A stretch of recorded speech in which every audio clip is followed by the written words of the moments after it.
Oyez, oyez, oyez. All persons having business before the Honorable, the United States Court of Appeals for the District of Columbia Circuit are admonished to draw near and give their attention, for the court is now sitting. God save the United States and this honorable court. Be seated, please. Case number 25-1753.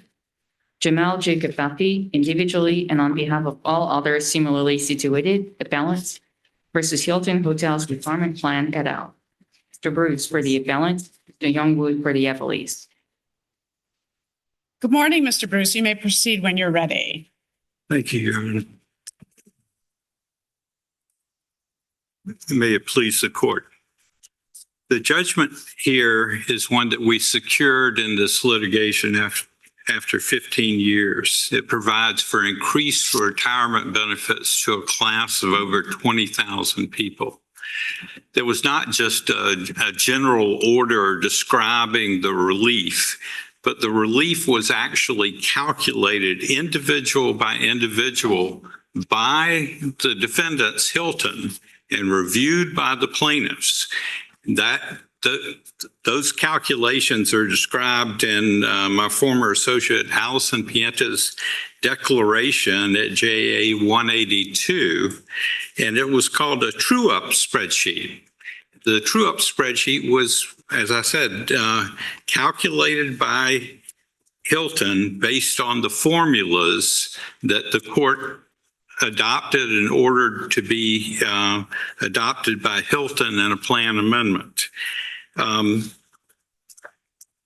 For the first 2 years after this case came back from the Court of Appeals, for the first 2 years, implementation went relatively smoothly. Judge Catelli, it was taking up some of Judge Catelli's time because there were issues, but a lot of people were paid. As soon as the district court stopped the active supervision of this case, the progress dropped to the floor. We weren't expecting that. The queue, which we can is in Exhibit 2 at JA 197, showed that there were a number of beneficiaries who had been notified. And Ms. Pienta's declaration at JA 183 through 184 goes over that queue and talks about how the beneficiaries had contacted Hilton, and we had gone out and confirmed additional addresses. So the total of that was like 1,500 people.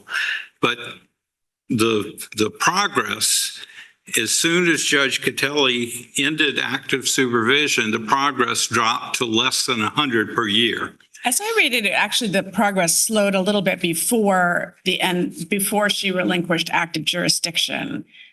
It actually had already slowed a bit. No, the last year from 2014, April 2014 to April 2015, it was 1,625 new payments.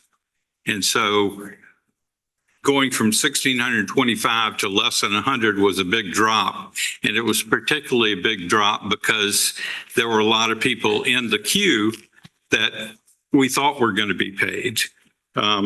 So that is, in 10 years later, we're still waiting for any kind of a spurt or a jump in the payments. It just hasn't happened. And now at this point, do you know what the number of unpaid class members is?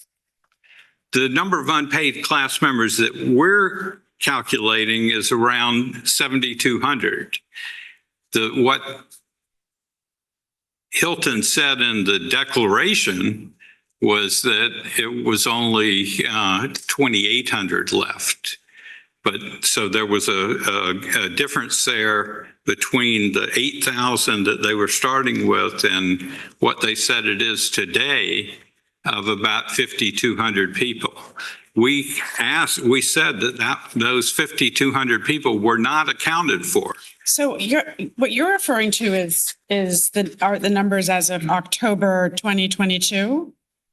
That's the number that I see in the record from Hilton says 2,791, Right. but that's already 3 years ago. So you don't have any information about any progress in the last 3 years? No, we have the information from the Form 5500s, which indicates that there has not been any jump in annuitants or people who've received lump sums. And so we do have some information since then from the Form 5500s, but we don't have any information from Hilton. In the opposition brief, which Hilton filed on this appeal, Hilton, we had pressed on that this 5,200 people were not accounted for and that they were in addition to the 2,791, that we had pressed on that. And in response, Hilton did say in their opposition that some of those individuals may well have already been paid or were otherwise determined to be ineligible to receive benefits under the plan. So that's on page 45 of their opposition brief. That was the statement that people have otherwise been determined to be ineligible to receive benefits under the plan is inconsistent with the true-up list. There was no provision for Hilton to come along and change the calculations and the individuals who were named as receiving relief. That was our fixed starting point. And if Hilton found something where they felt there was a need to change the injunction, the procedure is to come into the court. Because obviously changing the injunction 5 or 10 years afterwards is a big deal, and there needs to be notice to the class and approval by the court. And approval by the court would be fairly rare. That there was no anticipation of that, and so this was a big reveal here, which was not ever broached with Judge Catelli. So they've introduced a new thing there. What Judge Catelli was told was that 95% of the class, of that class of 20,600, that 95% of that class had been paid or notified of increases in their benefits. So now there's Did you raise this issue before Judge Kohler-Catelli, the issue of Hilton changing its view of who is entitled to relief? No, because we didn't have any statement like this. What we raised was that there was 5,200 people unaccounted for, that we couldn't find that. I thought you said 7,200. 5,200 unaccounted for. 5,200 unaccounted for, plus they were conceding that there were 2,100 who had been notified but not paid. And so the total of that was where we got the 7,200. But Judge Catelli was just told 95% have been paid or notified of the increase, and that totaled to 19,000 people. It may be my fault in reading too quickly, but I didn't see this argument even in your brief before us that Hilton had somehow reassessed who within the class is entitled to further relief. No, it's in our reply brief in 3 different places. We said that the 5,200 people had disappeared, and that now there was some suggestion that some of them at least had been made ineligible. So that was a new development. Is there any? It seems to me from reading this that whether you're entitled to post-judgment discovery is the standard for that is about the same as whether you're entitled to an accounting. Is that correct?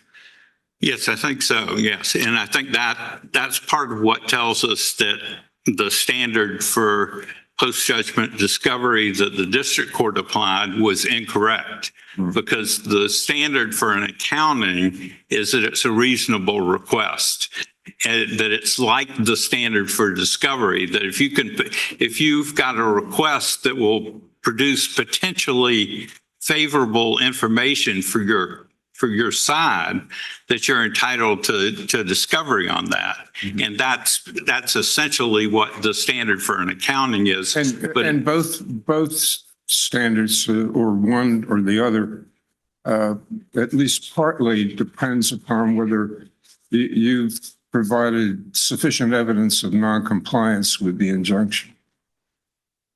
Under the Levitt and Damas standard, it's significant evidence of noncompliance. Well, they put in a significant question, which Significant question, doesn't yes. seem to me I can ask a significant question where the answer is perfectly clear. It's not the question that matters, it's what the evidence indicates. Well, and the Levitt case has two helpful principles to that.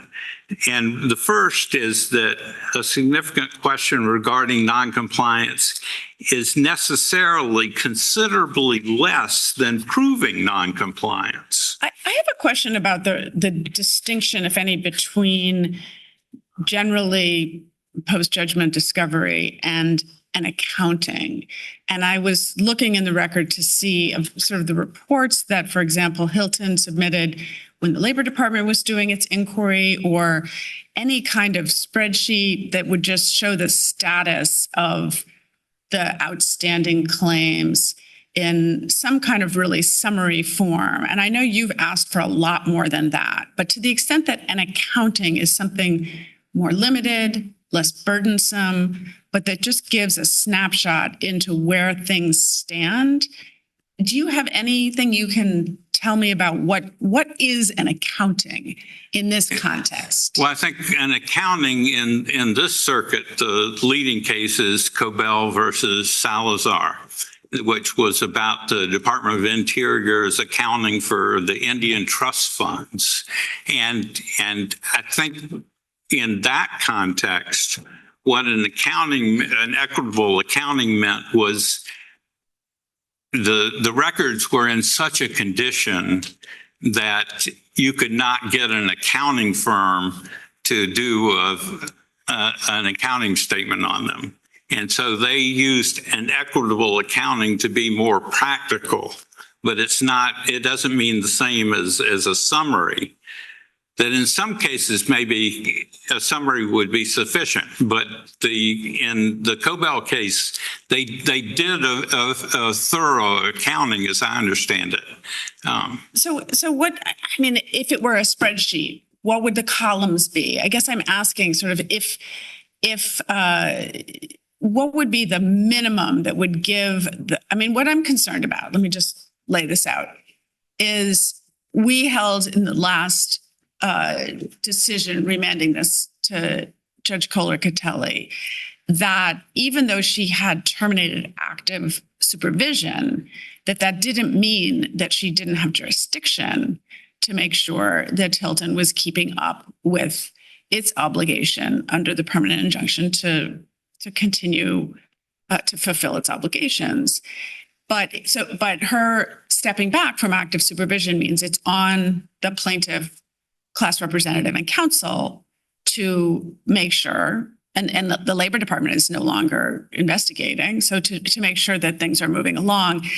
But it's hard to see it as an abuse of discretion with Judge Kohler-Catelli's unwillingness to give you all the information that you want. Clearly, that information would give you a lot to work with, but she says, no, it's my discretion that I'm not going to give you all that information. But she didn't separately address the question of an accounting as such. And so what I'm trying to understand is, is that something distinct that is more streamlined, that is just a bird's eye view? And if so, what would be the essential components of, I mean, I'm envisioning a spreadsheet, but you're the expert. You tell me, what would be something where you could keep track? And if you had information about someone's whereabouts, or if somebody contacted you to say, look, I really haven't been paid, what's going on? Or I got this notice, what do I do? That you would have some insight into what's going on. Well, I think the good thing here is that up until when Judge Catelli ended the active supervision, we were getting status reports from Hilton that were in the form of spreadsheets. And so that was what our Exhibit 1, our Exhibit 2 were based on those spreadsheets. So we weren't, we were getting information for each individual. And Your Honor actually asked Hilton's counsel about that in 2019. Are you still keeping these records? And Hilton's counsel's representation was, yes, they are. And We don't have a copy of any of those status reports that I've seen in the record, either the appendix here or in the district court record. Is that right? But you were receiving those. yes, And yes. can you describe how much information was in those? I mean, I can also ask Hilton, but. It was individual by individual for the 20,692 people. And it included addresses that were being used, but it also included, whether they had responded and that. And you're not getting those anymore. No, we haven't gotten those since 2015. Then in 2017, we got an abbreviated list of the new payments that just said paid and didn't give any other information, and it didn't give any information about the people who were not paid. So that was the list that just gave us information for 187 people when we were expecting hundreds of 187 people for 2 years when we were expecting hundreds of new payments. So they only gave you the people they had, in their view, successfully contacted. They didn't give you the other status for the outstanding. Right. Suppose we rule against you on the first question regarding discovery. In other words, no serious question regarding compliance. How could it then be an abuse of discretion on the accounting issue for the district court to conclude that an accounting is not an appropriate equitable relief to redress ERISA? Well, I think It just seems like the claims rise or fall together. well, the first question of the significant question regarding noncompliance, that it's considerably less than proving noncompliance. Judge Catelli was using a standard where we would have to prove it. Assume we rule against you on that point. I'm just trying to figure out what independent work, if any, your accounting claim does. I think It seems to me once you lose on question 1, you've lost on question 2. No, because the question 1, the standard should be almost identical to an accounting. And That's my point. if the standard is raised up like to this level and the accounting standard was here, then the accounting comes into play because the significant question standard has been transformed. But that doesn't help you, because the premise of Judge Katz's question is you haven't shown a significant risk of noncompliance or significant possibility. And so if that's the standard, why doesn't that apply both to an accounting and more generally to post-judgment discovery? So is there anything that entitles you to an accounting, even if you are not generally entitled to the other post-judgment discovery that you seek? Well, if we're not entitled to post-judgment discovery, it under Judge Catelli's decision, that is because the district court was not following the Levitt or the Damus decisions, but was instead following this Western District of Oklahoma decision from 20 years earlier. You're just arguing that you win on the discovery point. I think you're resisting the. No, I'm saying that the district court's decision is predicated upon the significant question standard being transformed into something other than what it was in Damus or Levitt. I want to come back to Judge Katsas and Judge Pillard's question. Okay. It seems to me that in accounting, it was common law as well as equity, from what I understand, that it's just, an accounting is a form of discovery. And in fact, I was just reviewing your motion that was filed after the status report, and you say essentially that in your motion. And then you quote some treatise from 1895 saying essentially. Right, it really preceded the discovery rules. Right, yeah. So before discovery. So to get back to the question, if you're not going to be allowed and properly and not allowed to conduct post-judgment discovery, it follows that you're not entitled to an accounting, because accounting is a form of discovery. No. Well, Where do you get off the boat on that question? Well, I think because when we're saying that an accounting and post-judgment discovery standards are very similar, it's based on Levitt and Damus. It's not based on this 1980 decision from the Western District of Oklahoma, But which it is based on Elias Merwin Principles of Equity Pleading, 1895, according to your motion. Right.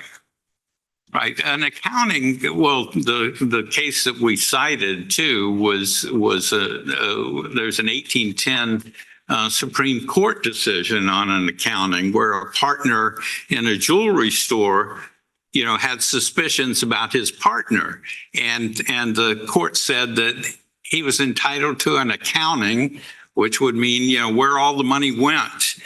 That he was entitled to an accounting, even if it was not probable that he was going to win.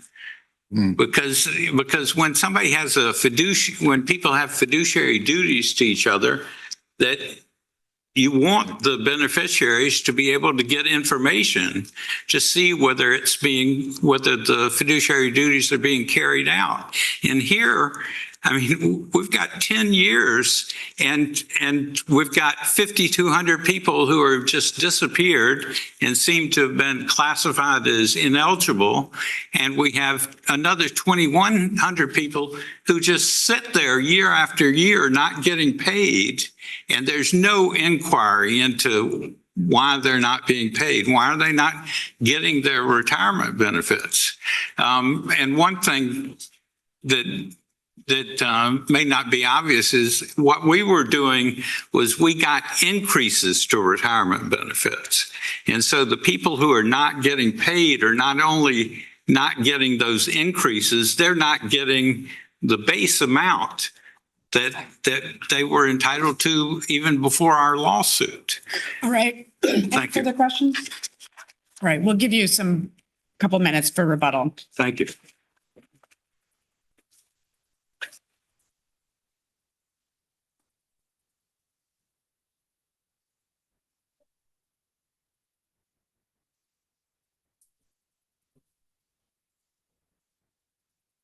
Good morning, Your Honors, and may it please the court, Jonathan Youngwood for the appellees.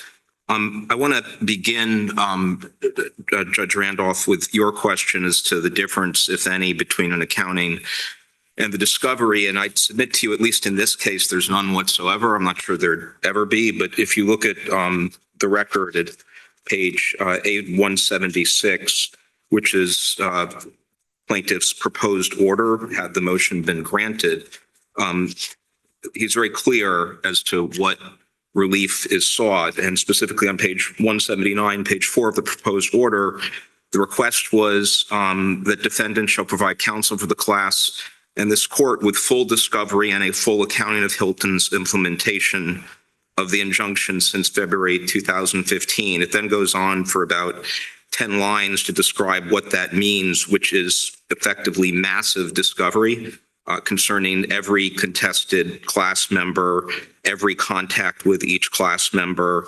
And then it goes on to discuss all communication between Hilton, its officers, agents, and the plan service providers and outside counsel related to the implementation. You can also look at that joint status report where the plaintiff sets forth its intention. And when you get to the question that you're discussing, it's put in terms of discovery / accounting. Exactly, Your Honor. And interestingly enough, in this court's 2 times ago decision, the decision from 2019, on page 3 of the per curiam decision, when there is discussion again of post-judgment discovery and compliance reporting, which the court describes as akin to seeking an accounting, it is quite clear that this court interpreted the plaintiff's position on that appeal and adopted it, that they're really one and the same. That's page 3 of this court's decision, the first full paragraph. There are multiple other times in the record where there is this clear overlap. And so I do think, Judge Katsas, it goes to what is the standard and whether there are really 2 questions before you or 1. And I would submit to you that there's only 1 question before you, which is maybe 1 with a 1A and a 1B, which is what's the right standard and was it applied? In terms of I what, have a couple of questions about that. One is the named plaintiff has an obligation, a fiduciary obligation to the class. And it's hard for me to envision how that obligation can actually be fulfilled without some kind of something like the status report. And I hear you, and I read Judge Collar-Catelli to say, wanting everything, the correspondence, every last jot and tittle of what has gone on as Hilton has proceeded to try to fully implement the injunction is, it's hard to see that she's abused her discretion in denying that. But on the other hand, the notion that you have a class representative in a responsible role to make sure that the class members are being, getting their due. How is plaintiff supposed to do that with 0 information?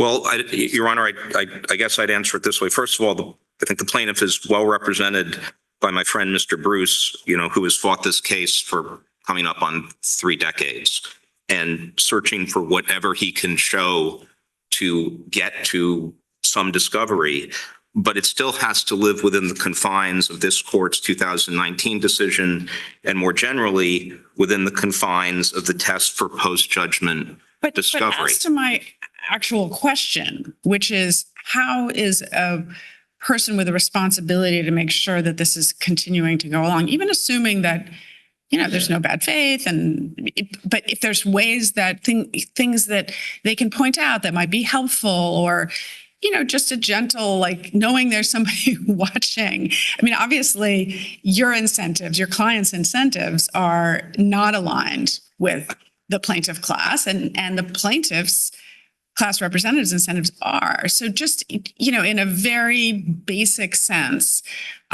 just like in Cobell, where there's a trust obligation, typically we do require some kind of accounting where a person or an entity is in a fiduciary role. So, Your Honor, respectfully, I think I disagree with the premise. I don't know that my clients, which have their own duties to class members, are opposed to the interests of the lead plaintiff or of the class. My clients have every incentive. I stood before this court 6 years ago and said, I'm quoting from the court's decision, that Hilton has a continuing obligation to try and find anyone who comes into status and to pay the things. And I don't think there is a divergence of interest. I understand there's two different people, and this is an adversarial proceeding in the court sense, but Hilton has its own responsibilities to take care of its plan beneficiaries.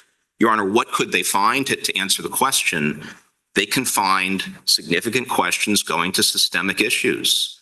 That is the reading of the 2019 decision of this panel, of the panel of this court, and it's consistent with the Damas case, which, to get to it, I don't think we are disputing is the standard, or plaintiffs are disputing is the standard, either for post-judgment discovery, that's on page 18 of plaintiff's opening brief, or on page 22, they recite the same standard for accounting. So we almost, I'm going to suggest to you, have the opposite of that proof here. And why do I say that? I say it because of the issue of the application for the submission of additional evidence, which plaintiff's counsel made before the district court, and on pages A694 and 695, the motion to supplement the record was granted. The reason I point to it is it was an example of one class member, with an issue. And I would submit to you that almost proves the negative for me. What about the rate? What's your, we only have the information as of October 2022. And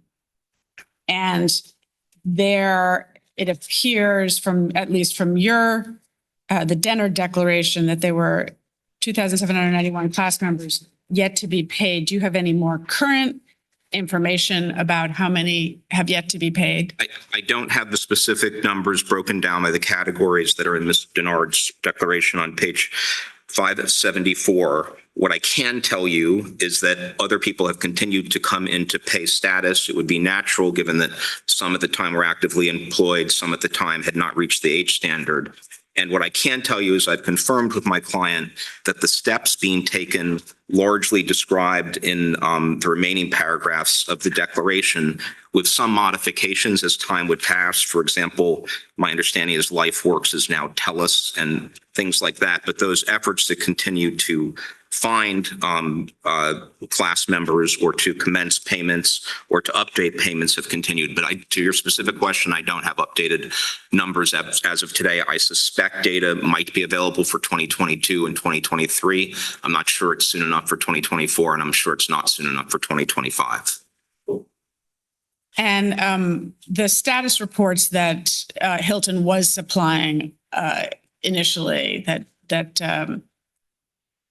Mr. Bruce described, is that something that would be onerous to provide? I believe it would be onerous, Your Honor. I think the way he described them to you, it was a person by person list with great detail. But I also respect. I assume that that's something that Hilton is keeping anyway. Hilton has records on all the class members, absolutely. But whether it's in a form for output, I am not sure. I have not seen it for recent years. But Your Honor, I do go to the threshold question, which is it's when you look at the Damas case, it's not a burden weighing test. You have to pass a threshold. I understand your argument about how he's bundled them together, and also what the Thank you, Your Honor. Analysis requires. Your Honor, I won't go over my time. The one thing I think I haven't touched on, which I would like to, is the question as to whether or not the district court applied the right standard. And there's some obviously briefing on whether or not the mere fact that the court cited the Soya case means that she wasn't applying significant questions. I think the court should be taken at its word. In the order, the minute order issued on September 6, 2022, record at 853. The court's very clear that she is going to apply Damas. She begins her analysis on page A693, saying, I'm going to apply Damas. She then goes through a very lengthy discussion. This goes to the patent factors, the next 5 to 6 pages. And then when she reaches her conclusion on page 12 to say, now that I've reviewed everything, what's the test? What's my question? Middle of page 12, she goes back and says, measured against these standards, Kifafi's evidence does not raise significant questions. So I don't think there can be any question that she said she was going to do something in the order requiring briefing, said in the opinion she would do it, then she did it, and then at the end she said, I've done it. And I think that analysis, which is quite extensive over many pages, is entitled to deference from this court. Do you have any response to Mr. Bruce's argument that Hilton has sort of gone back and redefined who is a class member according to the original definition of who's entitled and how much? Your Honor, I don't have a substantive response to that other than to say, if it was in the reply, I think I missed it as well. And it certainly wasn't in the opening brief, and it certainly wasn't presented to the district court. So I don't think that's here for us today. If that's not that I want to invite further litigation below, and I'm hoping there is no further litigation below, but there would be ways for him to raise it below and the district court in her discretion and control over her docket could address it as she saw fit. Thank you, Your Honor. Thank you.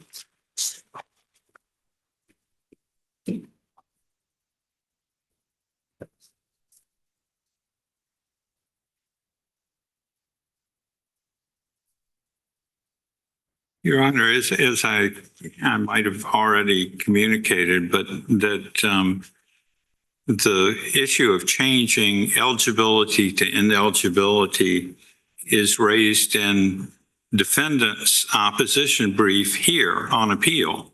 And it was raised in response to our questions about the 5,200 people who had disappeared. And in response to that, they said that people may be otherwise determined to be ineligible to receive benefits under the plan. These are the people who were on the true-up list that Hilton themselves prepared. And we don't even know who these people are and how many of them there are. And they're in response to our point that the people who disappeared have never been addressed. We made that point to the district court, and we made it on appeal. And in response to that, they said, well, they're changing people from eligible to ineligible. Where are you seeing that in their brief, and where are you raising this in your reply brief? They're saying this on page 45 of their opposition.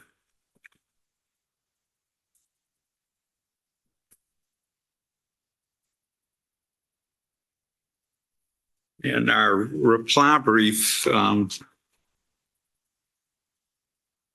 written down somewhere but it is literally in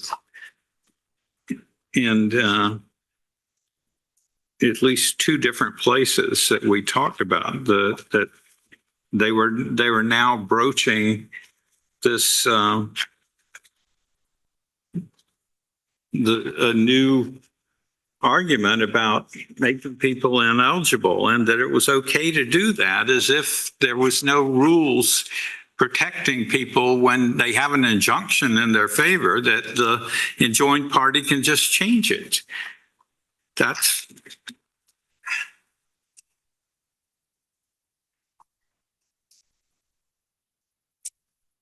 All right. Can I supply the court with the places in the reply brief? You may, but we'll be able to read it carefully and with more time, and we'll look for that. Thank you. All Okay. right. Thank you. Case is submitted. Thank you.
Case number 25-7133. Artemus Eden versus Station Townhouses LLC and Bazuda Management Company, appellants. Mr. Dugan for the appellants, Mr. Satterlund for the appellate.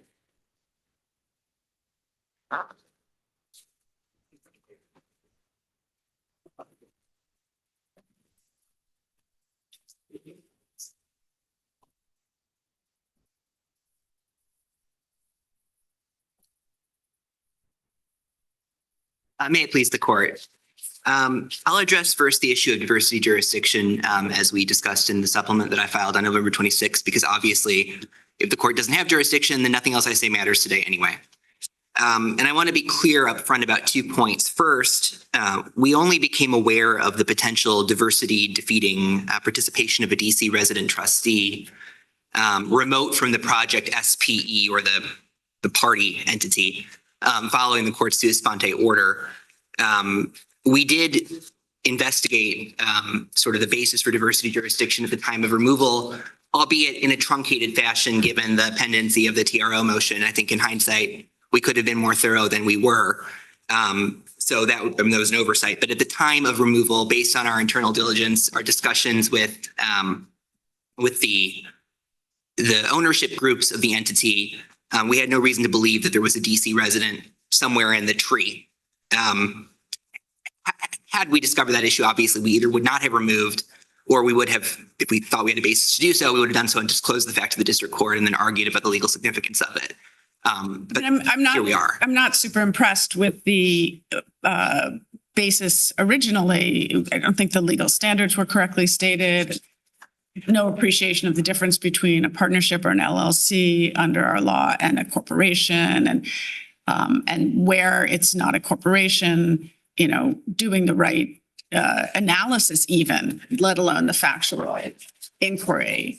And I'm not sure that we have the information that we need now. The one of the owners of one of the owners of owners of owners, Yes, that you've identified, you refer to as a DC resident, but the question for diversity is domicile, AKA citizenship.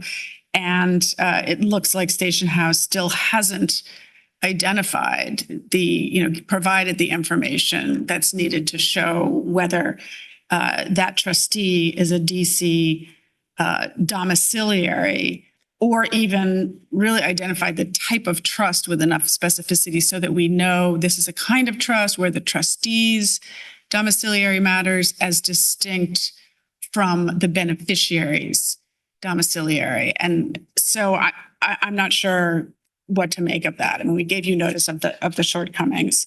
Do you know whether the trust at issue, the one where there's a trustee that's, as you say, a DC resident, is that one that's formed pursuant to the Maryland Statutory Trust Act, or was it formed pursuant to the Discretionary Trust Act? Do you know that? I don't know, Your Honor. I communicated with the trustee. I have not seen the trust document, but I did communicate with the trustee, and he represented that this is an irrevocable grantor trust under Maryland law. Obviously, assuming that it is in the nature of a common law trust, a trust in Maryland, like in most jurisdictions, is not a juridical person. And so therefore, under Americold and this court's decision in Wong, XRL Wong, it appears to be a traditional trust, in which case the trustee's citizenship determines the citizenship of the trust, and we have a problem at that point. You mentioned your removal petition. Yes, Your Honor. And that's inaccurate, right? In paragraph 14, you know which one I'm talking about? You're referring to the notice of removal? Station House is an entity incorporated in the state of Delaware. That's not true, is it? No, you're right, Your Honor. That's an error. It's an LLC. Yeah. Yeah. And I don't. The removal could have been done, much more, I think, professionally than it was. I was not actually involved in it. I came into the case afterward, but I'm There here. are a couple open questions, factual questions, and this is not in the record, but if you know, let me know. Yes, Your Honor. Number one, is he back in the apartment now? He is. He is. Is he paying rent? No, he is. Did he get a voucher? Has he ever appealed the disallowance of his vouchers?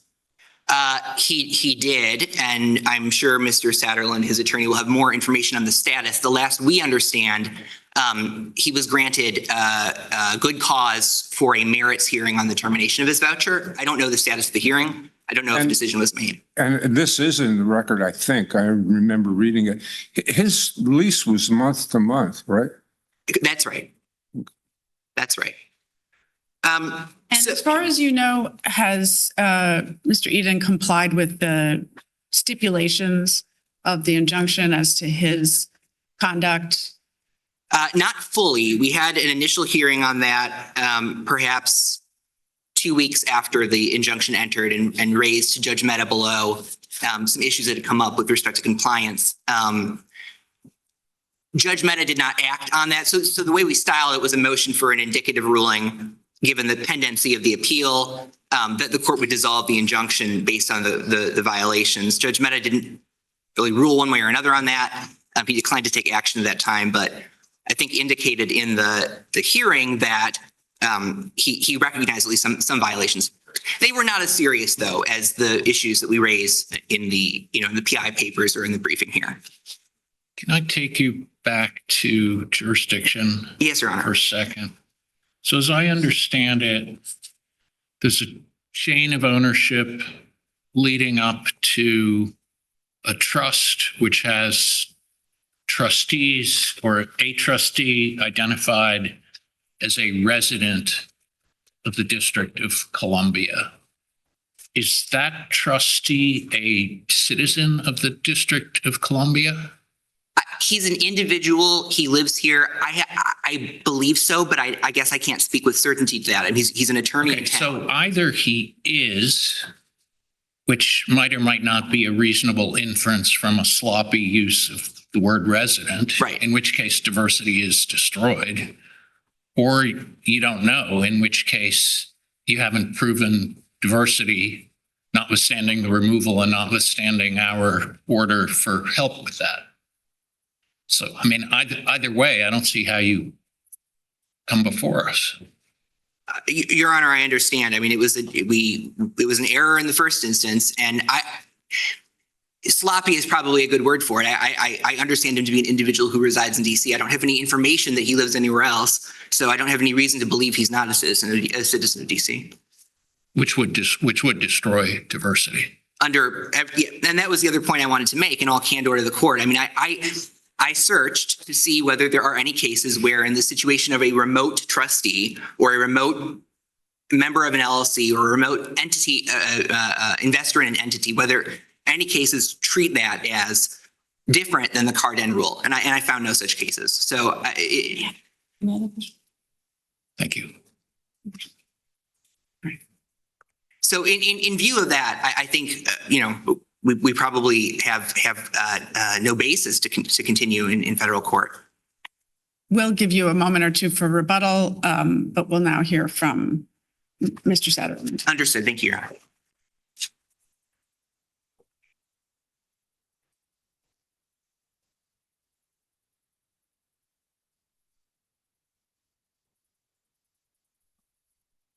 Good morning, Your Honors, and may it please the court. So our position on jurisdiction is that we don't have enough information to have a position. Discovery obviously has not gone forward in this case. We're relying on what we've heard from my friend, and I'm not sure that I have anything to contribute to. Well, if we don't have the enough discussion. information, then the petition for removal is invalid, right? As far as I know, Your Honor. Which leads me to question the consequence of that. If in fact we don't have, or the district court was not shown to have jurisdiction, then don't we have to vacate the injunction? Well, it has been our position throughout this litigation that Mr. We didn't have Edens- jurisdiction to issue the injunction, then we have to vacate it, don't we? Well, I think Your Honor was asking what the effect would be of vacating the injunction. And I think as a matter of black letter, decades settled District of Columbia law, you don't need an injunction in order to have the legally guaranteed right to live in an apartment that you're renting until. He's not renting it anymore, according to counsel for the station house. Well, I don't think that's How can you a be defensible renting position. an apartment if you're not paying anything? because non-payment of rent, like every other category of lease violation, is swept into DC law that Well, I the don't, case I has to don't keep. know, we have to get into that. I'm just asking, how can it be that the injunction should stand if the district court didn't have jurisdiction to issue it? Well, I think I cannot imagine any way in which a court that does not have jurisdiction would be able to enter a binding injunction. So you'd be back where you started, which is in DC Superior Court, and pursue any appropriate relief there. With the one change that Mr. Eden is in possession of his apartment. And I That's think, what I'm saying, any appropriate relief. And you don't have any objection to that, presumably. right, except that Bozzuto has made it clear in their reply brief that they intend to conduct another unlawful self-help eviction the second they are not bound by a federal court against doing so. So you'll be ready. You'll have TRO papers or whatever ready to go. We filed there before, a little updating should suffice. And they'll have their eviction action pending. Yes. All right. Anything else? Well, Oh, in terms of the compliance, as far as you know, there is no ongoing or no pending compliance problems with Mr. Eden and the conditions of the injunction the district court did enter? I mean, I realize Correct. it could be academic if there's no injunction anymore. correct, Your Honor. To address a couple of other points that Your Honors raised previously, the hearing on the merits challenging the termination of the voucher was this past Friday. That's been taken under submission.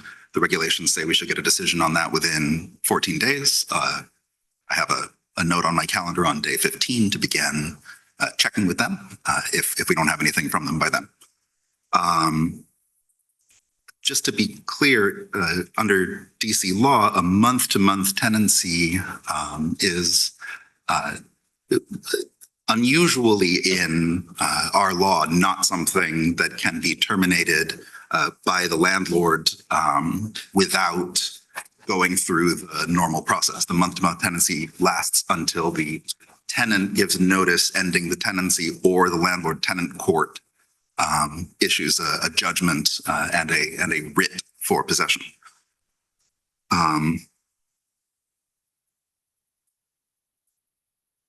I suppose I have some thoroughly rehearsed discussion of the merits of the case, but I leave it up to Your Honors what, if anything, I should go into. I don't think we have further questions. Thank you. Thank you, Your Honor. Mr. Dugan, do you want any rebuttal? You don't have to take it. Your Honor, just one point very briefly. I mean, it's very clear where this is headed, and I just want to be clear on the record. We have no intention of sort of taking advantage of our own mistake and doing anything to disrupt what is now the status quo. I mean, the eviction case will play out that we will file in DC court, and obviously, if we end up back in DC Superior on the wrongful eviction, we'll litigate that. But we're not going to go change the locks because the court finds that we erroneously removed. That was our mistake, so we're not going to try to take ownership of that or advantage of it. Thank you for that assurance. Thank you, Your Honor. That's very helpful. All right, the case is submitted.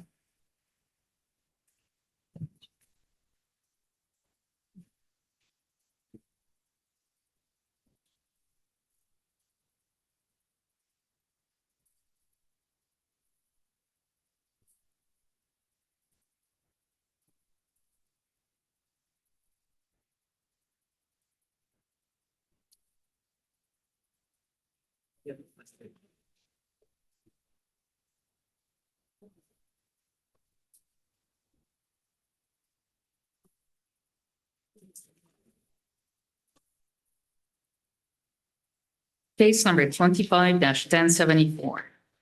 DNA Business Investments LLC, doing business as THC Smokes petitioner versus United States Food and Drug Administration. Mr. Navar for the petitioner, Mr. Peters for the respondent.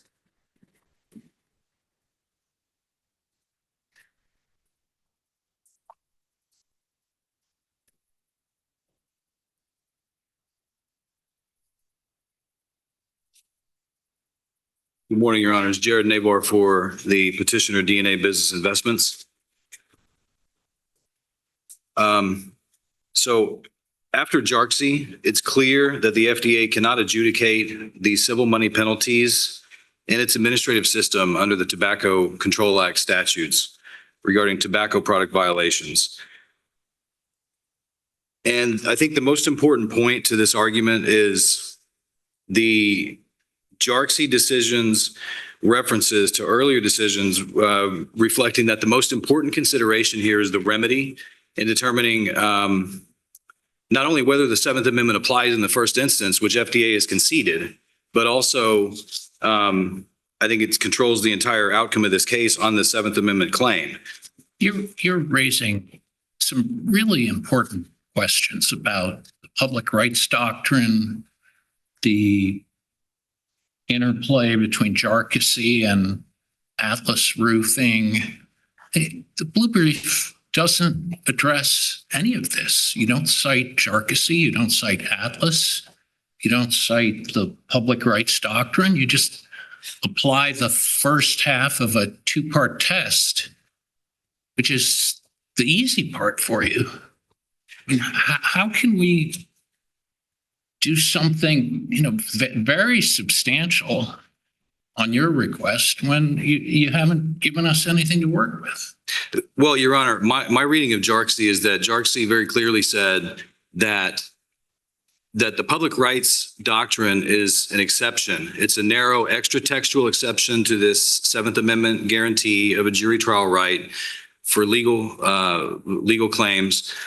And so it was the FDA's duty to raise that objection if they're going to assert it, if they're going to rely upon it. And we did, in fact, address the issue that I think decides this whole issue. Again, not only the issue of the analysis is clearly under JARCSI, under Tull and Fanciera before it, has two parts. One, they say, is the Seventh Amendment implicated? And number two, does the public rights doctrine allow Congress to assign an otherwise legal claim to an agency, right? And all you do cite JARCSI, but only on this first point, this Tull point about the remedy is punitive and therefore the Seventh Amendment is implicated. Well, I guess I'll move on beyond my first point in response, Your Honor. But again, the first point is, and the FDA hasn't disputed this. My reading of JARCSI is that because this is a very narrow exception to this presumptively applicable doctrine, that's what JARCSI says. It's presumptively the right to a jury trial in this context. If the FDA wants to make an argument that there's this narrow exception that applies, then that's their duty. And they haven't, they have not disputed my view of that issue in their briefing. I think they have in their briefing. They've talked about, even where the Seventh Amendment would apply were the case filed in federal court, if it's a public right. So you only go so far as part of the Seventh Amendment analysis. You don't address the public rights question. And I suppose you think that works because if you think that everything subject to the Seventh Amendment is not a public right, but they've taken the position, and I think that's the better reading of JARCSI, that there is a category of public rights that might, were they filed in federal court, be entitled under the Seventh Amendment to a jury trial, but that may nonetheless be assigned without a jury to initial adjudication in an agency. They have taken that position quite clearly. And I don't see you to be really responding and consistent with what JARCSI doesn't overturn Atlas Roofing, for example, which seems like you're not accounting for that. Well, okay, first of all, I want to be clear. We have very clearly responded to the public rights argument, which they raised in their response brief. One of the issues here is that under the limited judicial review that's allowed under this administrative review system that we're in, there was no litigation of this issue below except us. And that puts us in a weird situation. I take your point, this language about presumption of private rights, and if you think of this as a burden of production in an evidentiary sense, yeah, maybe it's the government's burden to raise public rights because it's an exception. I get that. And it wasn't litigated below because the agency said we can't deal with this. But on the other hand, you're the appellant and you have to fairly tee up the issue for us in your opening brief. And I don't know, it's just very hard to get our arms around this with no help from you on that point. Well, again, I think because of the nature of this as a narrow exception and the weird procedural posture that we're in, essentially our opening brief was the first time that we could fully address this issue. We raised it below and the administrative judge refused to consider it in the Departmental Appeals Board. That's correct. So our opening brief was the first time that we had the opportunity to really put this issue into the court. And you don't think a fair development of that issue would have included, I don't know, citing the public rights doctrine, distinguishing it? Well, arguing that nothing is left of it after Jarkissi, whatever position you want to take? Well, we don't take the position that nothing's left of it, but I think what's left out of the government's argument here is that the public rights exception, especially under Jarkissi, I realize there's been confusion and then the Supreme Court hasn't spoken clearly about what exactly is the scope of this doctrine. That's clear. You know, lots of the circuit courts coming after Jarkissi have also noted that. You say that the public rights, in your reply brief, that the public rights exception is reserved for claims with an historical pedigree of adjudication in the political branches.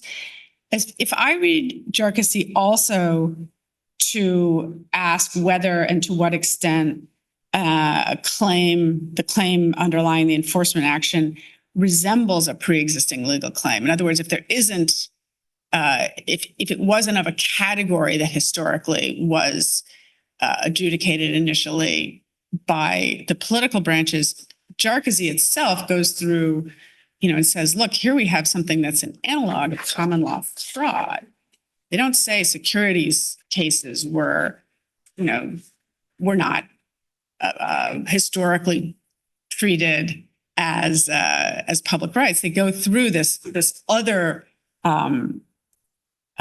historical context question of whether it resembles a pre-existing legal claim. So if that's the right way to read Jarkissi, what is the pre-existing common law claim that resembles the FDA's enforcement action here? Well, I think, with respect to Your Honor, I think that the question it conflates two separate issues. Because one is there's an alternative holding in Jarkissi, or there's two parts to the analysis of how do you get to whether the Seventh Amendment applies, which again, FDA's conceded. They're not arguing the Seventh Amendment is not implicated here. I'm talking about the public rights analysis. Okay, so with regard to public rights, to finish my point earlier, and this is part of the reason why Judge Katsas, we didn't raise it affirmatively ourselves in the opening brief, because it is a narrow exception. And the way that Jarkissi discusses it, it's limited to, there has to be an historical antecedent of a type of dispute that's adjudicated in the non-judicial branches, in the executive or the legislative branch. You look at the tribal, adjudications, maritime admiralty law, immigration system stuff, tariffs. Those are all the examples that are listed in the Jarkissi opinion. This is a new statutory claim that was only enacted in 2009 and then applied to this industry in 2016. This clearly does not fall with any of the historical antecedents identified. Just to follow up, and I'll let you finish your point, but before we get too far into it, although you're not stating this expressly, but what it seems to me is there's a dispute between you and the government here. And the dispute is, whose burden is it? In order to invoke the public rights exception, is it the burden of the government to show that the cause of action or whatever the controversy that here is traditionally within equity or within some area where juries were not required? That's one way of looking at it, and that's your way of looking at it. But on the other hand, the government may be saying that you have to show that on the public rights issue, you have to show that the cause of action here or the controversy is traditional within the common law courts of 1789 in England. And so it's a burden question that is separating you from the other side. And, I'm looking at your reply brief right now where you discuss this and you make this point. In short, the FDA has not cited a single case evidencing the type of historical antecedent required to support its position. And that, like I said, that's an assumption on your part that it was their burden to show that. Well, I think the clearest answer I can give you, Judge Randolph, is that another quote from JARCSI at page 134, where they said, quoting Tull, far older case, they said, quote, civil penalties are a punitive remedy that the Supreme Court has recognized could only be enforced in courts of law. That's JARCSI quoting from Tull from 1987. Yeah. And here we're talking about a new statutory That claim. gets you over the one hump, but I don't understand this public rights thing, because if you're in a common law court because it's a civil penalty, you're in a common law court, and now you have to prove that that you should be in a common law court. I mean, I don't get it. But anyway, let me ask you, although you didn't address this, it seems to me that an action for misbranding, which is what your client got charged with, is analogous to a common law court fraud action. If I buy a product in England in 1780 and it's misbranded, don't I have a right to sue and, to get compensated for being misled? I think sounds to me like it's squarely within fraud. I think that's true. I would agree with that. And I think Amici cites some cases to that effect.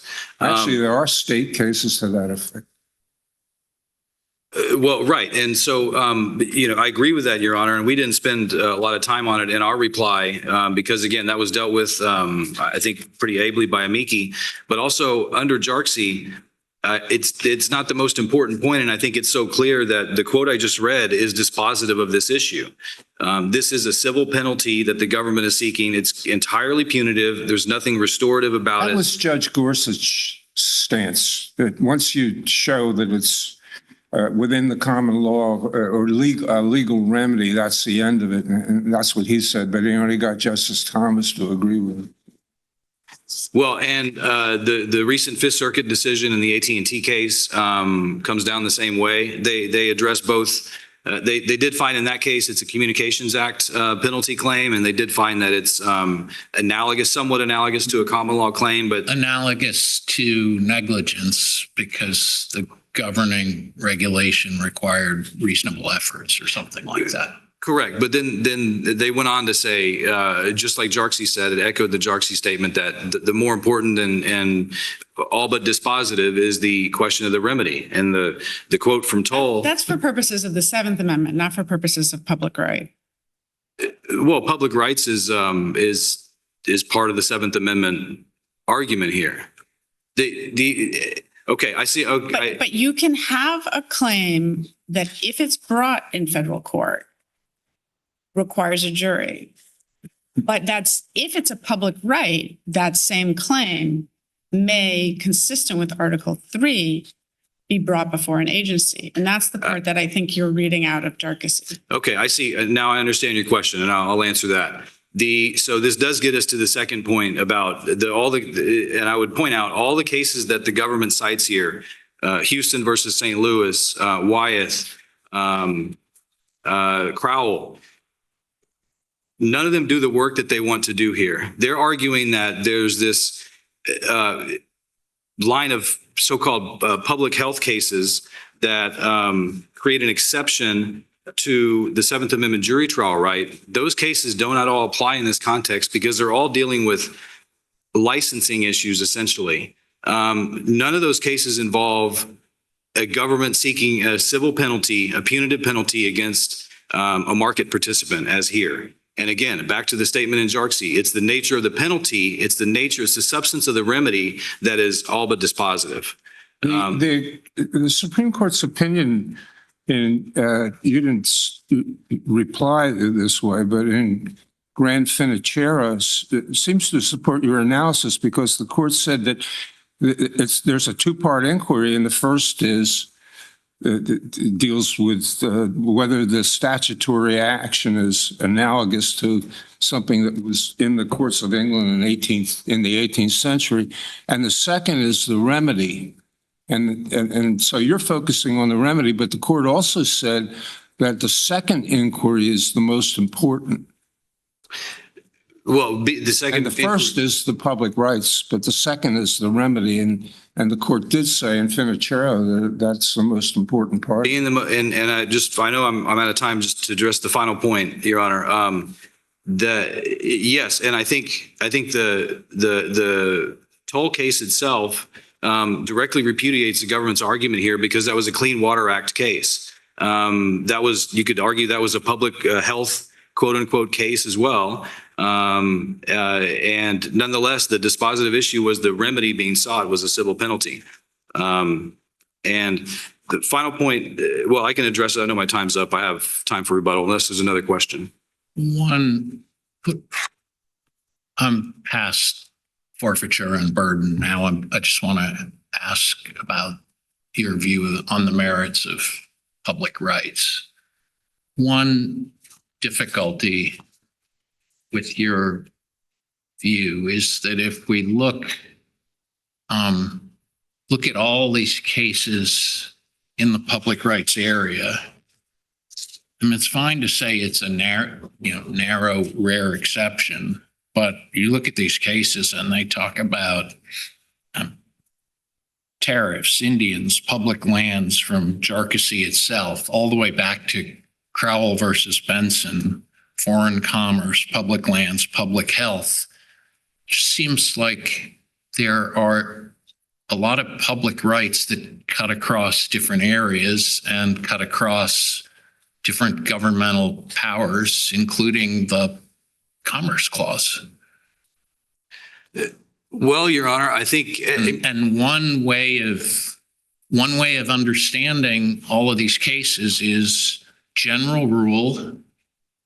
If the government as sovereign, if Congress gives the government as sovereign the right to seek the penalty, that's a public right.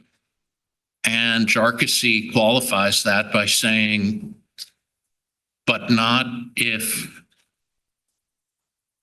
that right tracks a common law claim. well, I would, And that leads us to, I think, the conclusion, you win if and only if this claim is analogous enough to a common law, a pre-existing common law claim. I would strongly disagree with that characterization, Your Honor, because our position is Jarkissi does not. In fact, Jarkissi says the opposite, that Congress can create all the new, so-called public rights enforcement mechanisms it wants, or regulate in whatever area it wants.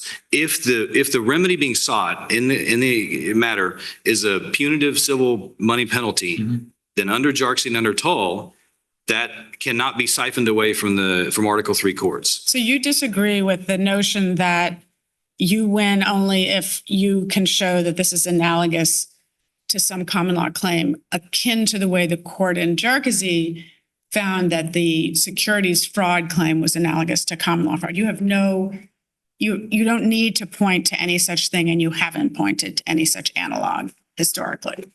Because you're looking at this as the historical categories that you claim this doesn't fall into. They haven't shown that this kind of claim at common law would have been dealt with administratively. Well, Could have been dealt with. I guess two answers. First is, and I hate to repeat myself, but I think it seems there's continuing sort of confusion on this point. We are saying that the claim has a common law analog, and it's the same one that Toll in 1987 and Jarksy said cannot be siphoned away. It's a civil remedy, penalty, a punitive civil remedy. penalty. That's the analog you're talking about. So in terms of the claim as opposed to the remedy, and I know you cited the part of the Seventh Amendment analysis that talks about the remedy being the dominant factor, but assume we don't think that it is the dominant factor for purposes of the Article 3 analysis, the public rights analysis. And we're asking not the penalty, whether it has a common law analog, but whether the claim. And you mentioned licensing. I mean, to me, the claim here seems like unlicensed sale. And I thought you conceded that licensing was the kind of thing that would be dealt with in the political branches back in the day. Well, I'm referring to the kind of cases like Houston versus St. Louis, Right. which was a sausage manufacturer challenging a food marketing licensing scheme. Right. The question whether the government can, and this is what the government is, all those cases stand for the same point. They just merely reflect the government's power to regulate interstate commerce. Or in some cases like Crowell, it's admiralty jurisdiction. It's disputes on the navigable waters of the United States. But the fact that in the sausage case, the fact that the government can regulate an area, a certain industry under the interstate commerce power, which is what we're talking about here as well, does not mean that the government can siphon away civil money penalties under those schemes under Jarksy. Right. So that's a different issue. And that's something we'll ask the government about, whether this sort of sector-wide way of looking at public rights is really consistent with Jarksy. So I hear you having that argument, and they'll be ready to respond to that. But just in terms of the analysis that was conducted in Jarksy on the public rights question, which was saying, okay, here the claim is a claim of fraud, of securities fraud. Let's look back to the common law at the time of the founding. We see that actually fraud claims were very common, and they were not done in agencies. They were done in courts. And so the question is, do you have a similar form of argument? And I take it that you don't, but I just want to confirm that you don't have a kind of claim that you're looking at here.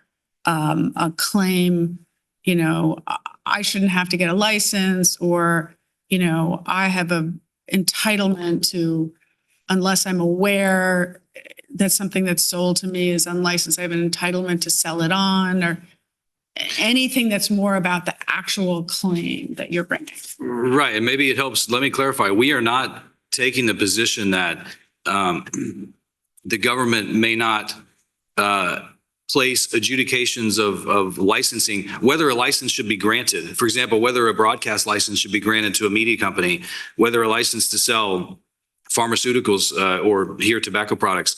The question of whether a license should be granted and the application process, all of that, I'm not taking the position that requires jury trials for any of those disputes. But what I'm relying on is what the government here is seeking is a punitive monetary penalty. Great. That's very helpful. So your primary analogy is the civil penalty, the action on a debt, I think was how Cole described it. And that's correct, Your Honor. And I think to get to your point, I think the reason that I'm not saying that all civil penalties have to fall under the Seventh Amendment as well. Right. But if there's there has to be an historical antecedent to let's say the civil money penalty procedure, like there was in the Hoboken case, where the government was seeking to get back its money that was collected by a Treasury official. That the court said that's the prime example, and that's the kind of antecedent you need here. That's not a civil penalty case. Right, and that's not a civil penalty, but it's the kind of thing that Could you give me a hypothetical of a civil penalty meted out by an administrative agency that wouldn't come under your rule. That would, it seems to me that that every civil penalty action in an administrative state would have to require a jury trial. Well, and I think that's exactly what Toll and Jarksy say. But I'm not saying given the breadth of federal activity today, is there something that the government hasn't thought of that it could, resurrect that was done before the Seventh Amendment was adopted? Can you distinguish the sort of, novel public health sort of claim created here from the claim at issue in Atlas Roofing? Or is your position just Atlas Roofing is overruled? Well, my position would be. Seems like the claim here and the claim in Atlas Roofing are, very new, and sort of comes back to Judge Randolph's framing. That might mean you win. It might mean you lose. If we think Atlas is still good law, I think you lose. Well, and I realize that's discussed directly by Jarksy itself, and Jarksy cast a dark cloud over. Reserves the question whether Atlas survives. Well, right, and they didn't have to decide it there. That's correct, but it casts a very dark cloud over Atlas Roofing. I mean, if the Supreme Court has a precedent and then reserves whether it's overruled or not, I would think we have to apply it. Well, but I would argue again, I would refer to the Toll case, which was a Clean Water Act case, an entirely new statutory scheme that is not dispositive. Well, there's another difference in Jarksy. I'm probably mispronouncing it, but the court said that this was that the 10b-5 action by the SEC against the company was in the nature of a common law action, because it regulated transactions between individuals in a pre-existing market. I'm quoting, I don't have it in front of me, but I think that's it. The same is true here. The misbranding is regulating a transaction between consumers, right, in a pre-existing market. That was not true in Atlas. The regulation that was going on is not between consumers and a buyer and a seller in a pre-existing market. That's correct as well. I'd agree with that. And I also would point out, just final point, that the government has not relied on Atlas Roofing whatsoever here. There's a passing reference to the Axalta Third Circuit case in their brief, which is almost a throwaway reference. But I think they step away from relying too heavily on Axalta because I think the analysis is clearly wrong, as I've said in our brief. But one reason is that they rely on the Atlas Roofing manner of analysis without looking at the historical antecedent question. Judge Randolph just gave you a possible distinction of Atlas, which is a good bit less aggressive than your earlier answer to me, which is there is no distinction, but you still win because the law has moved on. Well, that's correct. I think both are true. I think, yeah. Thank you, Your Honors. I reserve time for rebuttal.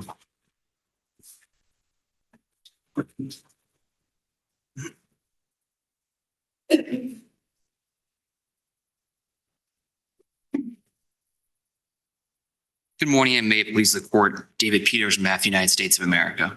I'd like to start with the public rights analysis. I think that the petitioner has confused the two steps of Jarksy in saying that just because a civil monetary penalty is being assessed by an administration, that means the Seventh Amendment not only is implicated, but precludes the agency from doing so. And that's inconsistent with Jarksy and the Supreme Court's precedent. And the entire second half of Jarksy's opinion wouldn't exist if all that mattered was whether the penalty was a civil monetary penalty. And it's also inconsistent with prior Supreme Court decisions that have held or have upheld the application of a monetary penalty in the context of an administrative proceeding. And I would point to the Oceanic Navigation Services case, which Jargasti cites approvingly. And that's a case in which there was a monetary penalty being assessed and was upheld because it was in the context of a public rights scheme.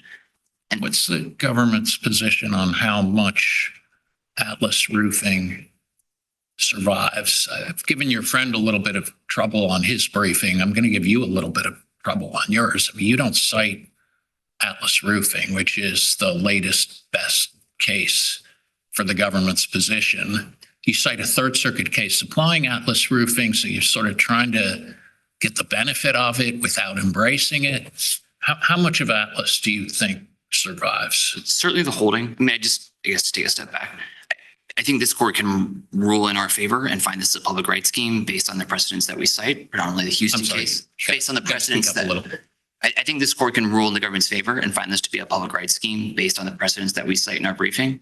Predominantly Houston and Crowell, I think, decide this case.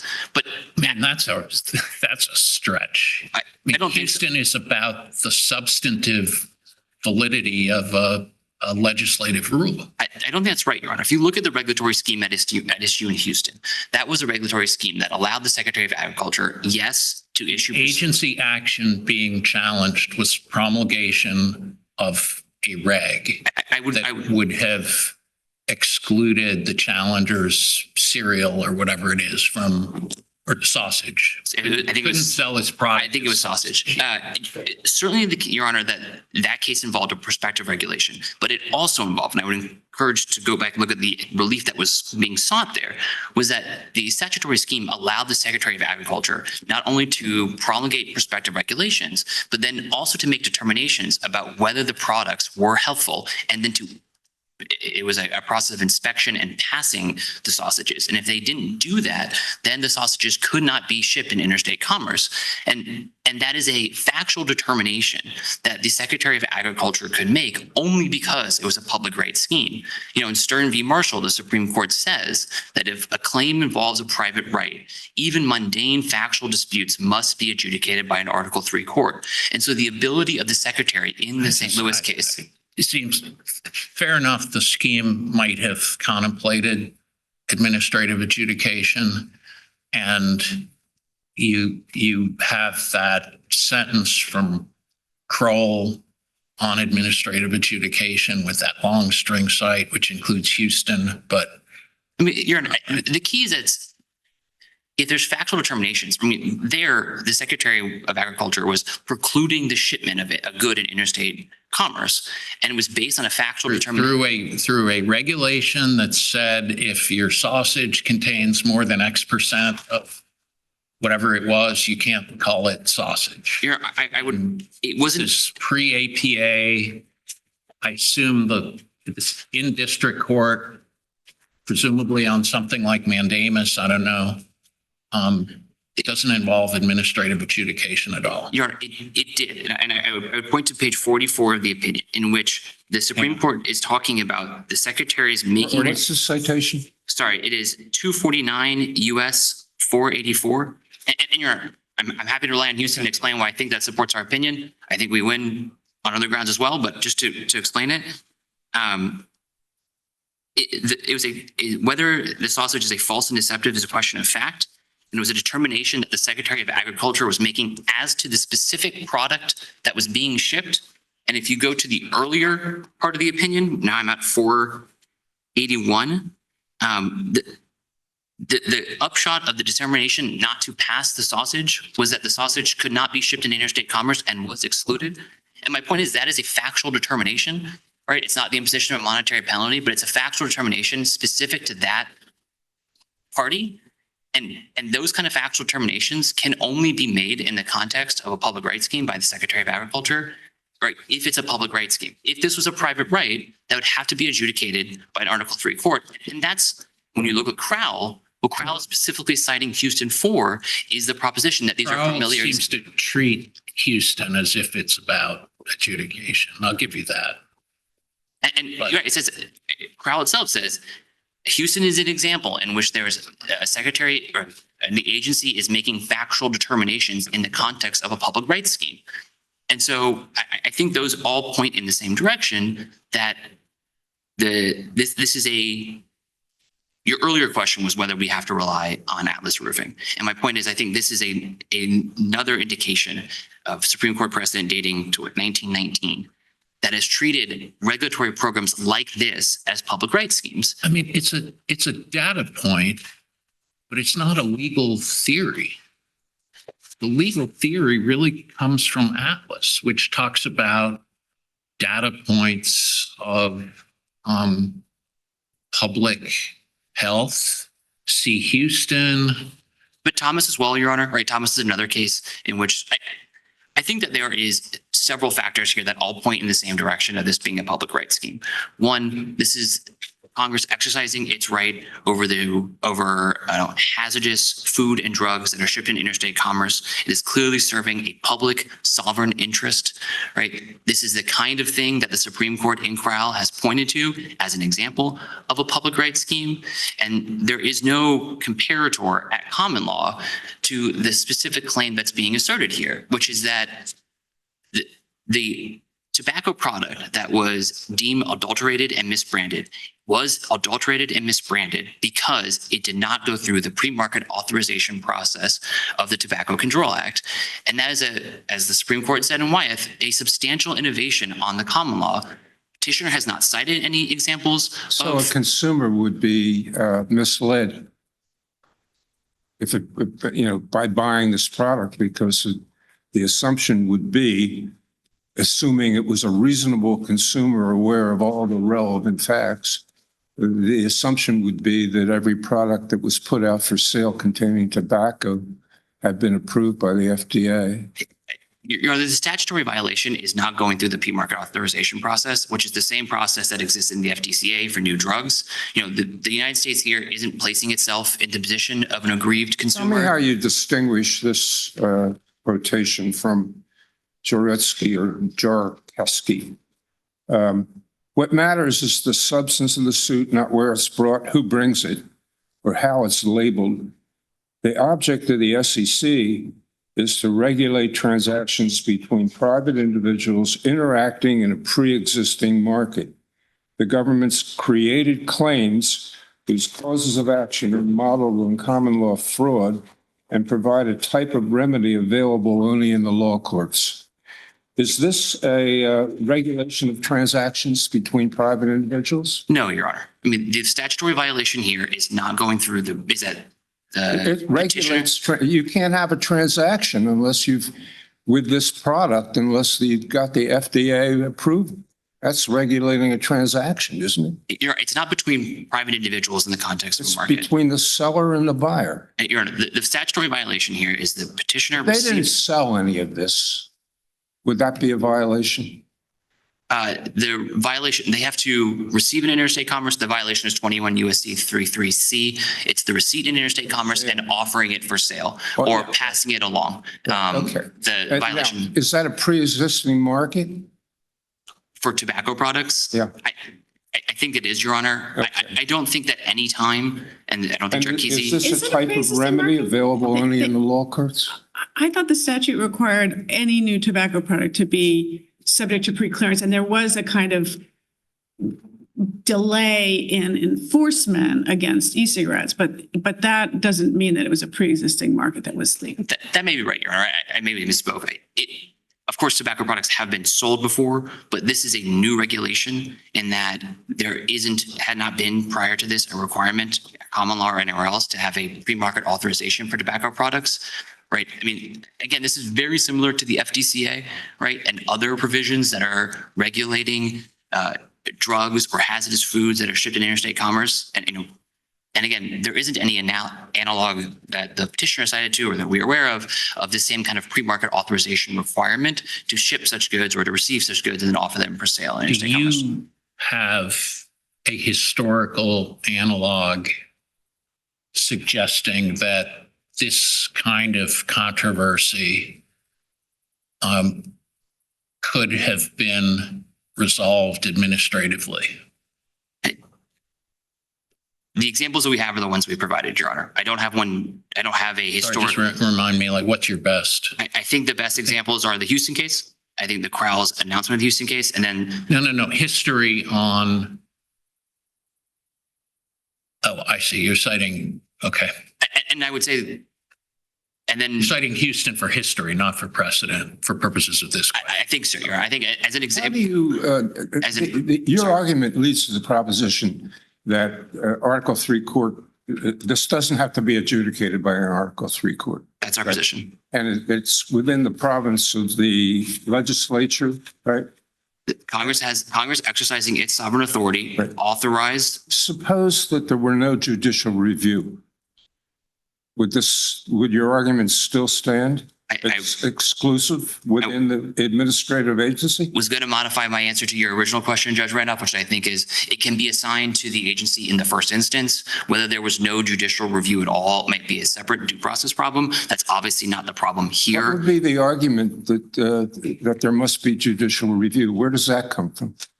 Your Honor, whether the due process clause creates a separate independent requirement for eventual judicial review, I think what's been clear from Jerkesy and its prior precedents is that Congress may authorize an agency in the first All instance. precedents are prior, I think. I would say, I would look at the Thomas case, Your Honor, the Union Carbide case, where that was a scheme in which there was adjudication between private parties that was assigned to an administrator with limited judicial review, and the court there, Supreme Court there upheld that. And again, I think that's another instance in which that was clearly a statutory scheme that had a licensing element that was enacted pursuant to this Congress's interstate commerce power. And yet the Supreme Court there and subsequent decisions never suggested that just because Congress is acting pursuant to its commerce authority means necessarily that there can't be a public rights scheme. And that can't be squared with the Thomas case. I want to get back to your point.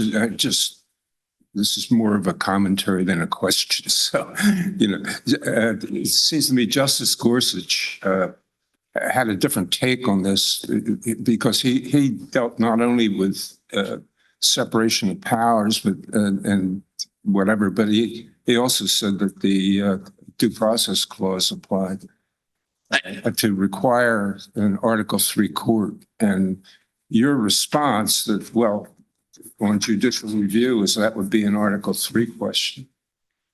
So which is consistent with whether that upholds the statute or not is another question, but that's consistent with Justice Gorsuch's take. I think it's telling in Jerkesy that the majority opinion was very expressed and that it was not purporting to address once and for all and in all time what counts as a public right. It didn't take a categorical approach, and we're not advocating for one here. We think this court can hold kind of that this statutory scheme, concerning the shipment of hazardous goods in interstate commerce is the kind of public rights scheme that can be assigned to can be assigned to an agency for adjudication in the first instance. I don't think that's breaking. What's your task? Because I read your brief to do a pretty broad job and talk about public health. And I'm not sure that Jerkesy really countenances a decision that would say there's a public health carve out. Maybe, but and we're not advocating asking for that. We're not advocating for a general public health carve out. In part, I just don't think that kind of wide scale kind of carving out huge chunks of Congress power is necessarily in line with the way in which Jerkesy said that, you have to do careful analysis for every invocation of a public rights scheme. And so I think it's fine for this court to say that, like the FDCA's treatment of new drugs, like the Meat Inspection Act that was at issue in the Houston case, where Congress has exercised its authority to regulate the, hazardous food or drugs that are shipped in interstate commerce, that is a public rights scheme that may be assigned to adjudication to an to an agency without first going in front of a jury, so long as it doesn't codify a common law claim, and that's not the case here. Why is that not a broad public health carve out? You're extrapolating from a case about sausage to a case about cigarettes, and both involve interstate commerce clause. What's the limiting principle if you're unwilling to say public health? Yeah, I see my time's up. If I may, I think in this context more than most, it's difficult to draw very firm lines. That's again another lesson of Jerksey, that the public rights exception is something that requires kind of careful analysis of specific things, specific implications of it. And I think this court can rule that the Tobacco Control Act, right, and maybe recognizing that it's very similar to something like the FDCA, is a public rights scheme, that this particular type of claim where, a tobacco product has been shipped in interstate commerce or received in interstate commerce that is misbranded and adulterated because it didn't go through the pre-market authorization requirement, is sufficient to say that this is a public rights scheme and it can be assigned to the agency. So are you agreeing with Mr. Najvar about the analysis in his reply brief? He seems to say that you need to consider whether there's historical pedigree of adjudication of this class of cases in the political branches. There's an alternative reading of Jerksey, which says it either has to have a historical pedigree of adjudication in political branches, or it has to be a new right that doesn't codify a traditional common law claim. And the way you just put it, I thought you were actually stacking those on top of one another. Or are those two separate ways that a government scheme of regulation can be determined to be a public right? I don't think there's an obligation on the government to point to a historical precedent, dating back to the founding for an instance in which an agency, the adjudication of a type of claim has been assigned to an agency. And the reason for that is because, as Judge Bill, you earlier mentioned, even when something is a public right, Congress can, if it so chooses, assign it to the judiciary for resolution. And so I don't think the inference that may have been the case in the past is a strong indication that it couldn't have assigned it to an agency. Do you need any sort of historical grounding? I think historical examples of Congress assigning matters like this to an agency, I think is a good indication that this is the kind of thing that is a public right. Well, that's not the history that they're talking about. The history they're talking about is 1789, 18th century, not what went on in the last 100 years. I think there's another historical analysis, which is that, is this the kind of claim that it's a private right? And that's because it was like in Jerksey, so much like a common law claim that it's a private right that has to be assigned to an Article III court. And I think here too, that history points in our direction, because there isn't anything at common law that does look like a pre-market authorization requirement like the one in the FDCA and the Tobacco Control Act. So I think all of those factors all point in the same direction here. This is a novel regulatory scheme that isn't building on the common law. It's not premised on the same principles, and it's something that Congress enacted to address, a uniquely sovereign interest in addressing, the widespread crisis caused by widespread tobacco use, especially among the nation's youth. When the SEC sues administratively to enforce Rule 10b-5, which is the scheme in Jerksey, I assume they have to show deception, but they do not have to show injury to any investor, correct? I think that's correct, John. Okay, so that's an instance where Congress takes a pre-existing tort, which requires injury almost right by definition, strips out the injury requirement, and injury-free misconduct, like that's somewhat different. And the court said close enough. You're right. It's so close. Why can't we think of this? To me, this feels like an injury-free scheme of strict liability for unreasonably dangerous or defective products. I guess two things, right? One, Your Honor, you're right. In Jerksey, it had to be a close analog. It doesn't have to be exactly the same. But it's telling that in Jerksey, the Supreme Court says, look, when we've evaluated these fraud claims in the context of the Securities Act, we looked at common law fraud. Those are the kind of like the principles in which Congress was borrowing from. It took soil with it. It would do this court no good to look to see the common law, whether this product was misbranded or adulterated, because whether it's misbranded or adulterated is defined by a statutory scheme that had no analog at common law. I mean, again, I point to Wythe. the Supreme Court there said, in a different context, admittedly, but it said, the pre-market authorization process that has existed in the FDCA since the 1930s and now exists in the Tobacco Control Act was a substantial innovation on the common law. It just didn't have any analog. So you're right, Your Honor. I think there are situations where there may be hard cases about whether this is sufficiently like a common law claim, even if it has some differences. Whole history of the Tobacco Control Act and why Congress thought tort liability was inadequate.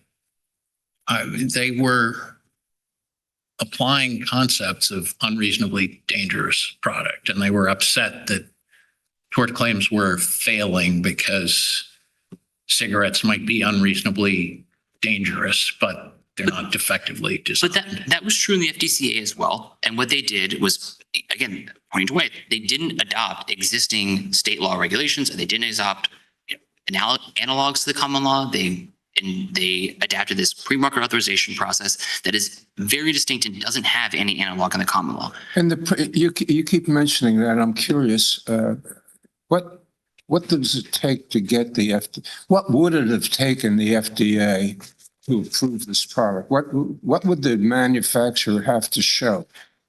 Yeah, we cite this a little bit in our brief, and I'm happy to point you to it. I mean, there's a few different ways in which a tobacco product can be approved. The most common is a pre-market tobacco product application, which is a little bit of a mouthful, but it requires, and here I'm quoting from the Wages case, among other things, information about a product's components and additives, the method by which it is manufactured, any proposed labeling, and assessment of its health risks. Well, that's the information they have to apply.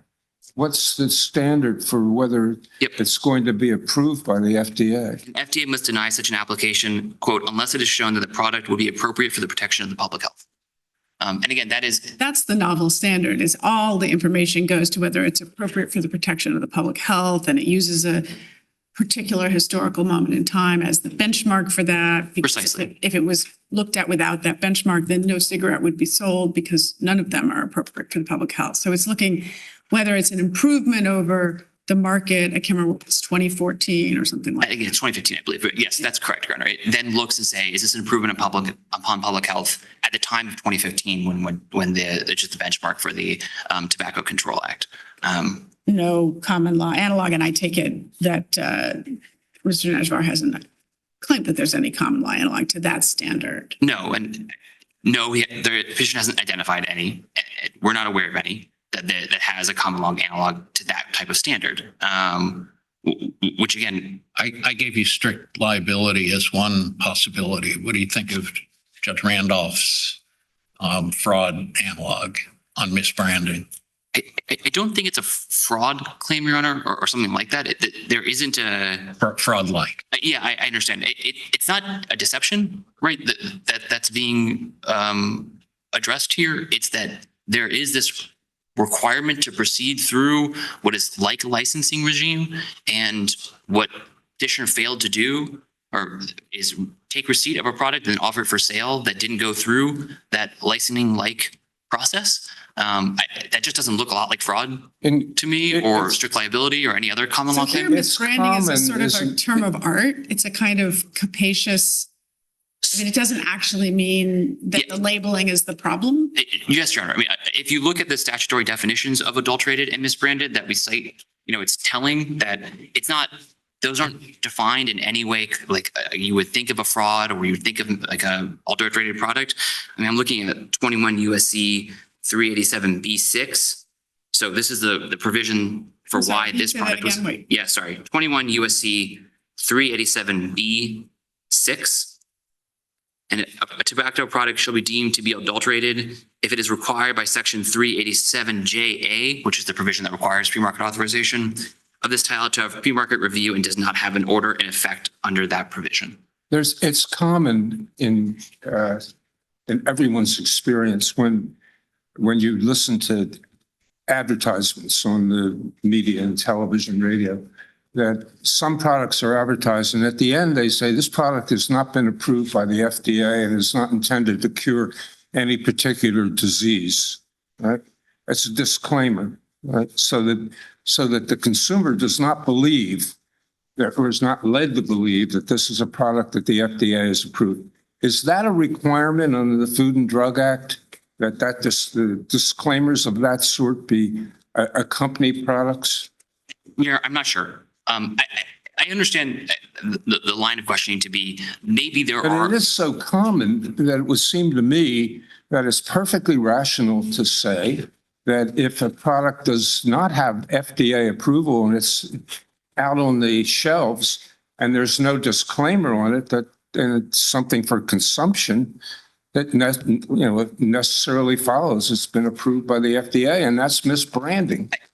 I guess my point is, John, there may be certain forms of misbranding or adulteration of products that aren't the ones at issue here that might look more like a common law claim, maybe like fraud or strict liability. That's not this though, right? This is the reason the product is adulterated and misbranded is because it failed to go through the pre-market authorization requirement required by the Tobacco Control Act, right? And just to be clear, this is, sorry, yes, and that is the reason why it's adulterated and misbranded, and it's also the reason why there isn't a kind of common law analog, because that requirement to go through the process didn't exist at common law. Back to jargocy for a minute. Different parts of the opinion cut in different directions. We look at the distinction of Atlas roofing. There's some language that's helpful for you in 2B5, but I want you to focus on 2B1, which is the court's affirmative discussion of public rights doctrine. You've just gone through step one of the analysis, which they say, is the Seventh Amendment implicated? Right, that's the question. Answer is clearly yes, and you haven't even contested that. We're not contesting So that's then they implicated. say, if a suit is in the nature of an action at common law, right, which is just that first half of the analysis, which we've answered yes, then the matter presumptively concerns private rights and adjudication by an Article III court is mandatory. What do you do with that? It's a pretty strong statement. I guess for one, it's presumptively right. There has to be a way to rebut that with the public rights. With a strong showing of history. I don't think it's a strong showing of history, right? I mean, it's a little bit hard because on the next page, or what is my printout of the next page, but I believe is 129, they then cite Oceanic Steam Navigation Company, right? And that's a case in which there was money penalties being assessed, in which that was a public rights scheme. And the precedents, I'll give you, the data points are, they cut across different areas and different governmental powers. And I guess, again, we're not. This rule statement is what it is. But, well, And I thought your answer to that was that this isn't in the nature of an action at common law because it's new. And because unlike in Jarczy, where yes, the SEC Act is new, but when you're answering the question, is this a violation? You're asking a very familiar common law fraud question. Whereas here, when you're answering the question, is this misbranded? You're looking at, well, does this advance the public health? It's the and the reason I was going to say 332B6 or whatever. Yeah, and the reason I think the ocean steam navigation question, the case is helpful, Your Honor, is because it's certainly the case that in the first part of the Jarczy analysis, what's being asked is this of a claim that's like common law? Is a money penalty the kind of thing that might implicate the Seventh Amendment? I take it Is the claim sufficiently but then this like one heard in the law courts, considering both the cause of action and the remedy? But the second part of the analysis is mostly on the fraud element, Your Honor, right? And that's the big, I think that's a takeaway from Jarczy. It's the reason why they say Grand Financiera controls, right? Because the fact that fraud and that the Securities Act more or less just adopted and codified a common law fraud claim was the reason why the court concluded it implicated private rights. And our point is that there isn't an analog to the fraud piece of the Jarkisi analysis, because the thing that's being asserted here, which is that the product is adulterated and misbranded, isn't something that exists at common law.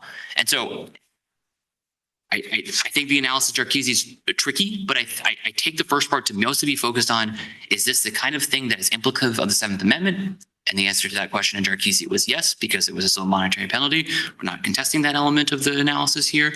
The second part of the analysis, I think, is about, is this a private right? Because it is the kind of thing at common law. A part of that threshold analysis, the remedy is very strong for the challengers on monetary, and you haven't contested that. The cause of action piece, if you go back to Tull, that cuts against you as well. I don't think so, Your Honor. I mean, I think that is only if you treat both the cause of action and the remedy as both a civil monetary penalty assessment. I mean, But- the government drew an analogy to nuisance, the challengers to an action on a debt.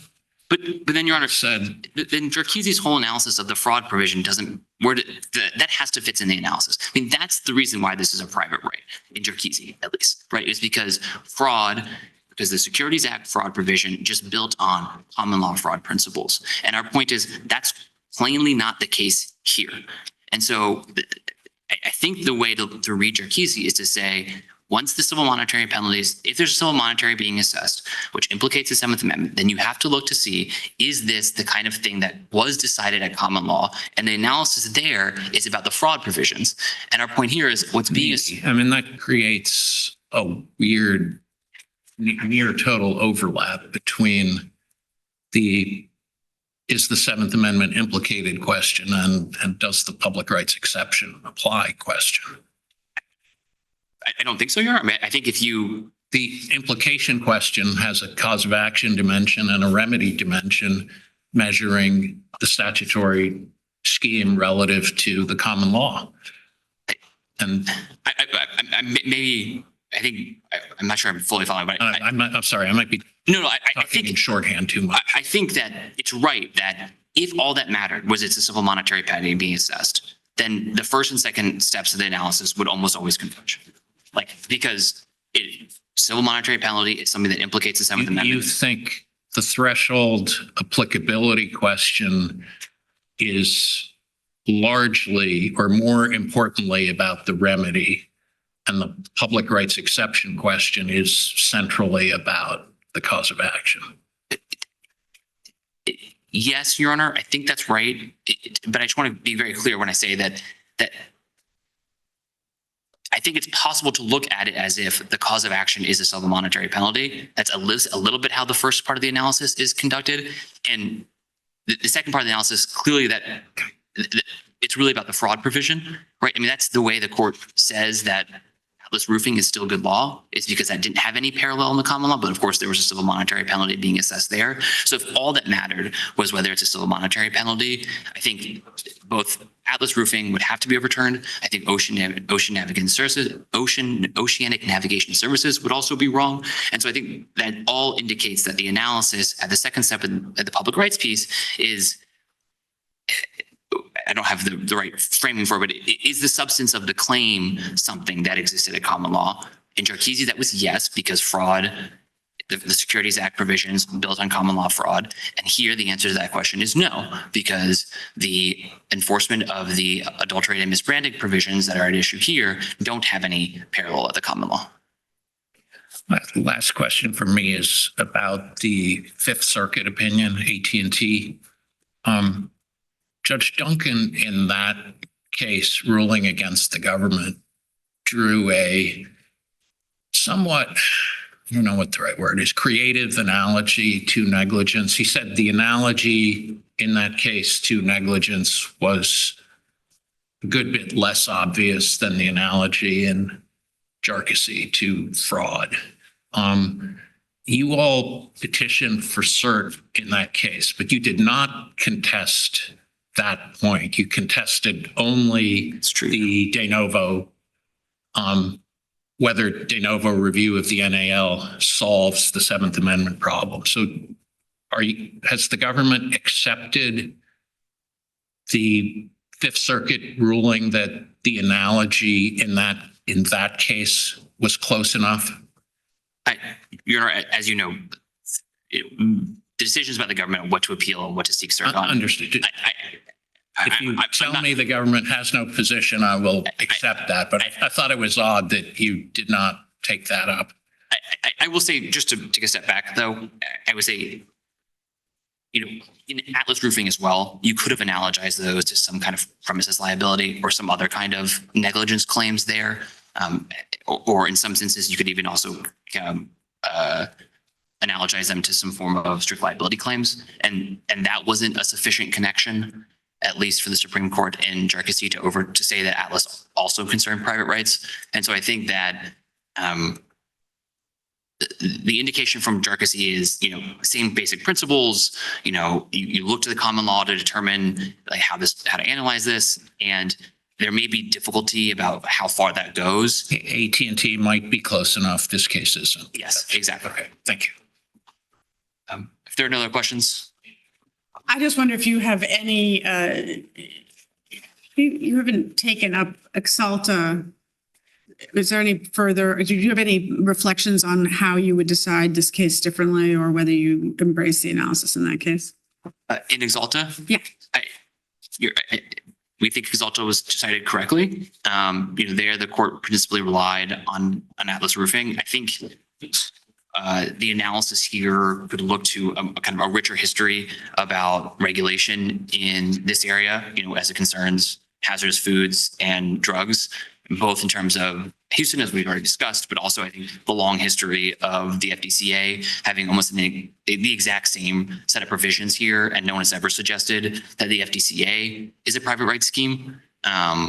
And so I think all those things taken together point in the same direction. And again, not all those principles were present in the Exalta case. Anything more, Ray? Great. Another question. Thank you. Here.